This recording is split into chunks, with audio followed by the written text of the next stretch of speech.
This happened 1 year and 2 days ago. It was the day I never expected to come. It changed my life in so many ways that I still feel like I cannot digest it. I want to start by saying a little bit about myself, so you understand the context and why it was so weird and foreign for something like this to happen to me. I'm a fairly geeky guy. I love science fiction and video games. I worked, at the time, as a design engineer in a factory and spent most of my weekends with friends, hiking, playing board games, or watching movies, so you realize nothing I did would attract the attention of the cartels. I don't have a lot of money. I just live a lower middle class type of life here in Mexico, but the real issue was my sister, who has a high ranking position in the public security area of politics. That is the reason I was targeted. It was a Tuesday early morning. I was on my way to work, which started at 6 AM. I remember that day I took my dad's SUV, because they were away on vacation and I was supposed to pick them up at the airport after work that day. I lived about half an hour away from work, so I left at about 5:25 AM every morning.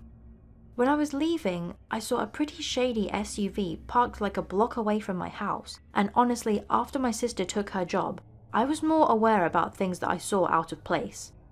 I felt a little bit paranoid, because weeks before this happened, I felt like someone was following me. So as I passed this SUV and saw a guy on the driver's seat with a baseball cap, I stopped for a bit, looked him straight in the eye, and he just looked down and covered his face. I honestly didn't think too much of it. My family had been telling me for weeks prior that I was just overreacting and no one was following me, so I thought it was just some random guy waiting for someone. I took off to work, and for me to get there, I have to go through a really ugly neighborhood, which is poorly lit and has a really bad reputation. I was in a 2-lane street that's only one way. I was in the right lane at the time and saw a Jeep Cherokee just speed by me on the left lane and then continue its way in front of me. When we arrived at the end of the street, I had to turn right to get to work, but the Cherokee just completely stopped on the right lane in front of me with their blinker signaling to the left. I found it kinda weird, but I didn't want to be an arsehole and honk at them, so I waited to give them a few seconds to move. While I was waiting, a second car came screeching into the left lane. It stopped next to me and 4 guys came out of it with guns and one with a baseball bat. The guy with the bat smashed my window and hit me in the face, while another put a gun to my head and said in Spanish, "This is real, asshole. Get out of the car." So please understand that at that moment, I did not feel like they wanted to steal my car. I already knew they were trying to kidnap me. If I knew they just wanted the car, I would have given the car to them, but I pieced everything together. The cars that I felt were following me at night every day, the guy just sitting in the SUV outside of my place, and obviously my sister's job. I knew that if they took me, it would be torture followed by certain death, and if they really wanted to kidnap me, they would not kill me. I stepped on the gas, I smashed between the Cherokee and the other car, and ran over one of the guys. I fucking sped as much as the SUV would give me and honked so I could make a lot of noise and people would notice. My hope was to get to my workplace, which had private security, and call my sister so she could mobilize the police. With all the adrenaline on me, I passed the entrance to my work and tried to turn back, but I crashed into a corner. At that moment, I honestly felt like my heart would come out of my mouth. Everything moved so slow, so I tried to calm myself down. I breathed, looked through my mirrors to see if they were following me, and saw no one. An empty street that was already lit by the morning dusk. The SUV was still working. I turned around, got to my work, yelled at the security guards to open the door. I parked at the entrance, got out of the car and called my sister. After that, I went inside and talked to my boss about what had happened and went to the restroom to clean the glass and blood off my hair and face. When I came out of the restroom and out to the parking lot, there were about 10 cop cars outside my workplace. My sister had already told me to speak with a specific police officer and confirm his name. Everything went smooth and I felt safe and protected. After that, I moved into my sister's house, which has police guarding it. I have bodyguards that are with me every time I go out. This has cost me my job, relationships, and lifelong friendships. Everyone's afraid to hang out with you when they know you are a target for the cartels. And it's understandable, but it does not make it feel any less shitty. Investigations continued through the beginning of 2017. I later found out through security camera footage that there were 3 SUVs in total with about 12 people trying to kidnap me. I found out that the cartel that was after me was one of the most powerful cartels in the world, and that the person who was in charge of investigating my case was killed. So right now, I'm working for the Mexican government. It's a low-profile job which does not pay much and does not attract too much attention. I've looked for ways to leave the country, but I do not have enough money or qualifications. I'm still living with my sister, with people protecting me and my family 24 hours a day, and the guys who tried to kidnap me are still at large. I'm trying to make the best of the situation. I've lost a lot of weight, but I spend more time with my nephews and recently got into a steady relationship. But honestly, I'm always on edge and feel like I'm in imminent danger.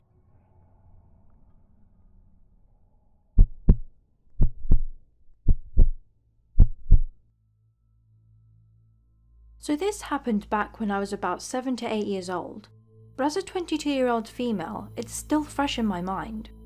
My family lived in a small suburban town in North Texas. It was a weekend, and my mother had taken me and my younger brother, who was about 3 at the time, to the local mall for school clothes, and I guess she was feeling particularly generous that day, because after clothes shopping, she promised to take us to the Disney store to pick out a toy. We were in the Disney store, and I was looking at this mermaid Barbie doll. It was one of those you could take into the bath, and its hair changed colours. I was about to point it out to my mum, when my brother started having a tantrum about something. Not sure what he was fussing about, but I remember her telling me to just wait a moment, and turned her back to me while my brother started thrashing and trying to run off in the other direction. Since she was clearly preoccupied, I decided to just sit there and keep staring at the doll.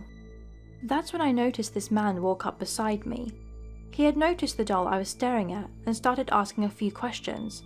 What I liked so much about it, how many other dolls I had, if I thought his little girl would like it. I was kinda only half paying attention. I was way too absorbed in staring at the toy to even bother looking at the guy. I remember him asking me how old I was, and the next thing I heard was my mother screaming my name as the guy picked me up and tried to fling me over his shoulder. I panicked, I screamed, and as the guy was running, I guess I had managed to kick and flail enough for him to lose his grip on me. So there I was on the mall floor, crying and confused as my mum scooped me up, little brother in tow, screaming for security.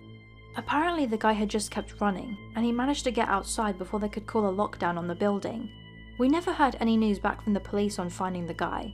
I also never got my doll. It was creepy and traumatizing, and I really wish it had ended there, but it didn't. About 2 months later, we had a new family move in right across the street.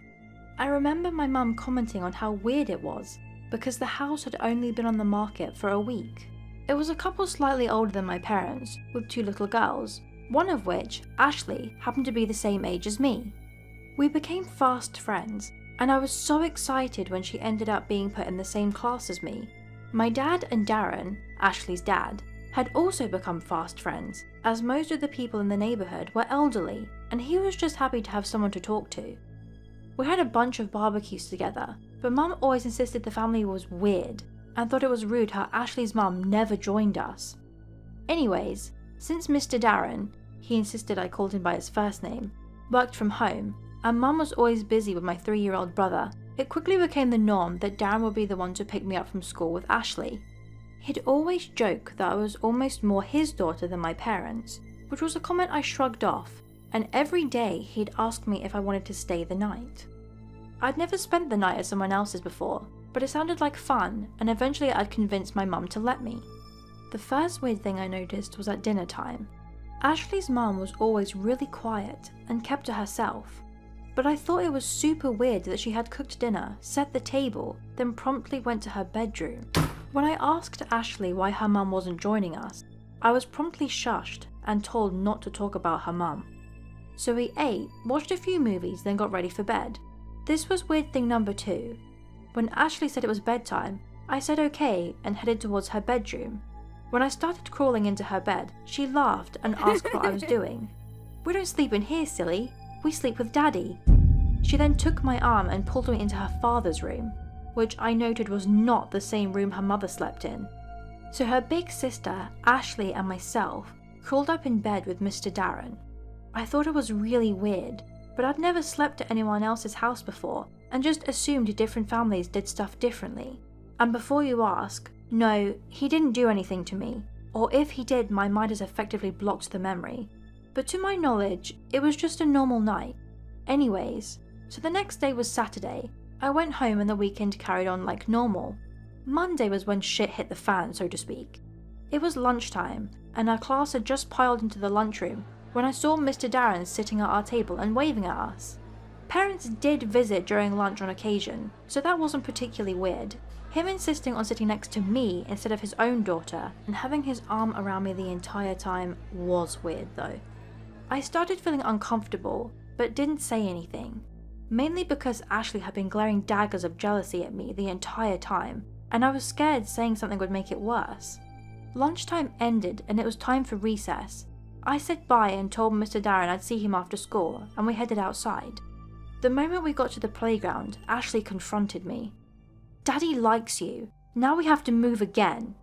I had no clue what she meant by that, but she stormed off before I could ask. Then I saw Mr. Darren by the trees just outside the playground. That was weird. Parents weren't allowed to join during recess, and all these red flags started going up. I didn't know what was wrong, just that it was bad and I shouldn't go over there. He was calling me though and had something in his hands. I really didn't want to be rude, so I walked over anyways. He said he had a present for me and gave me this pretty shiny pink wrapped box. I opened it up and guess what was inside? A colour changing mermaid doll. I was super excited, but something in the back of my mind was saying it was bad. There was something important about this doll, I just didn't know what. Then he leaned down and whispered to me, "I remember how much you wanted this one." Now I was confused because I knew I'd never mentioned the doll to Mr. Darren before. I'd honestly forgotten about it. That's when things clicked. I dropped the doll, started to take a few steps back. I guess he noticed because he started trying to reassure me, I guess. He told me not to worry because he was going to buy me all the Barbies I wanted, that he was going to take me home tonight and I could be his little girl, and that he promised I'd be so much happier with him as my daddy. That's when I turned and ran. I bolted straight to the teacher's bench, crying my eyes out. I was too scared to even talk, so they took me to the counsellor's office. Even after the counsellor calmed me down, I never told them the whole story. I told him he scared me and told me he was going to take me away that night and that he was going to be my new daddy. That was enough for the school to call the police and file a restraining order, not letting him on the school grounds.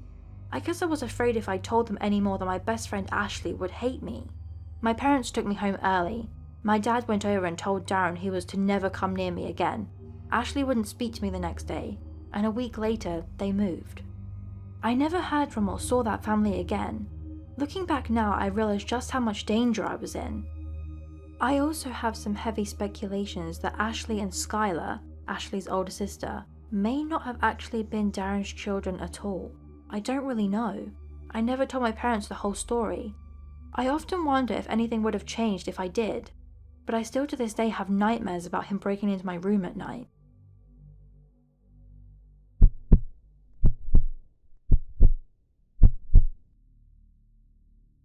I grew up in Wolverhampton in the West Midlands, UK. I was 12 years old, and let's just say I didn't have the easiest of upbringings. I was smoking, drinking, and staying out late around this time of my life. So I was bunking off school. My mum was at work, and it was late morning time, around 11 AM. I wanted to buy some cigarettes, but as I was well under the legal age was 16 at this time, I had to hang around outside the shop and ask strangers if they would take my money and purchase them for me. About a mile and a half from my house, there was a little shop called The Spa. It was on a fairly busy road. A row of hedges lined one side, with a gap that led into the field beyond and houses on the opposite side. So I was standing maybe 10 paces from the shop, waiting for people to walk past so I could ask them to purchase my cigarettes. I usually second-guessed if they would be willing by how they looked. I asked a lady, maybe mid-40s, shoulder-length blonde hair, black business trousers, pink elbow-length jumper, looked like she smoked. She said no. I asked a guy, maybe mid-50s, shaved brown hair. He was wearing blue jeans and a white shirt. He ignored me. So I was getting desperate by this point and decided upon asking anybody that came by. Then I see a rather disheveled looking man coming up the road towards me past the row of hedges. He was wearing dirty dark brown suit trousers and a buttoned up dark brown, but not the same shade of brown, dirty velvet jacket. He had a black bowler kind of hat on, and he kind of limped a little as he walked. As he got closer to me, and I was trying to suss out if he looked like the type that would possibly purchase a 12-year-old cigarettes, I noticed that he was probably homeless, and possibly in his late 50s, early 60s. But I thought, he probably smokes, I'll ask him. As he approached me, I gave him the usual line. "Excuse me, mate, would you please go into that shop and get some cigarettes for me?" He stopped and thought for a second, then said, "How old are you?" I lied. "I'm 15, almost 16. Then he said, "Alright, which ones do you want?" and held out a really dirty hand. I gave him my money and asked him to get me 10 sovereign. I had the exact change. He goes into the shop and I'm waiting outside excited. I'm finally getting my cigarettes and can go home and chill out before I have to leave the house again to make it look like I've just got home from school. He comes out and gives me 20 sovereign. I'm annoyed to say the least and say, "But I only gave you enough money for 10.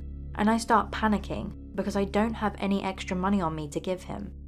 At this point he hooks my arm in his, very tightly, holding my arm very firmly to his side, and starts to walk back towards the hedge-lined road.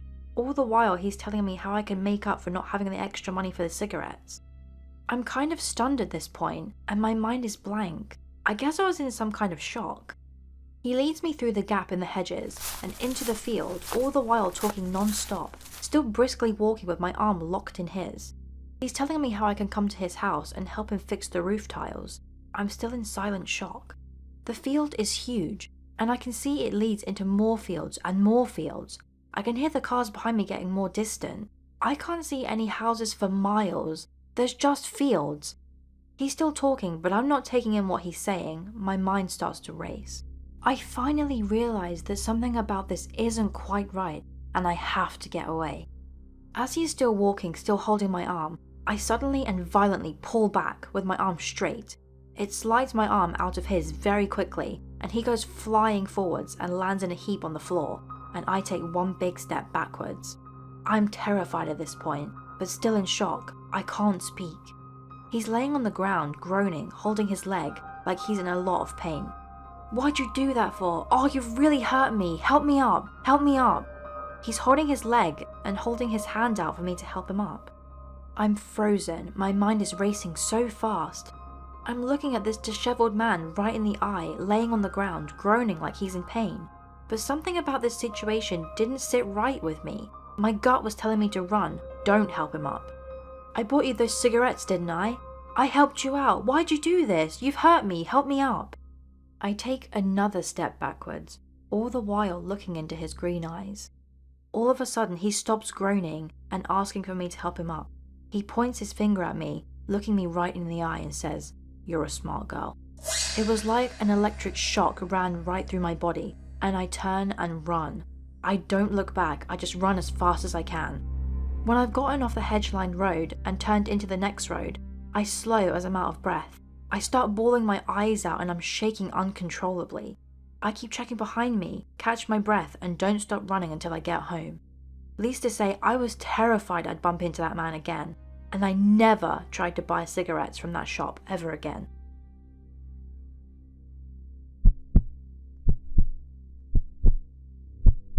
Would you run? Would you fight? Or would you be frozen in place, devoured by fear? Imagine yourself in these specific scenarios. How will your instincts make you act? Write your answer in the comment section below. Were you captivated by these stories? Consider subscribing and turning on the notification bell if your curiosity craves to hear more true, chilling reports recovered from the dark road. If you have a personal true story you'd like to share, please send it to the email address in the description.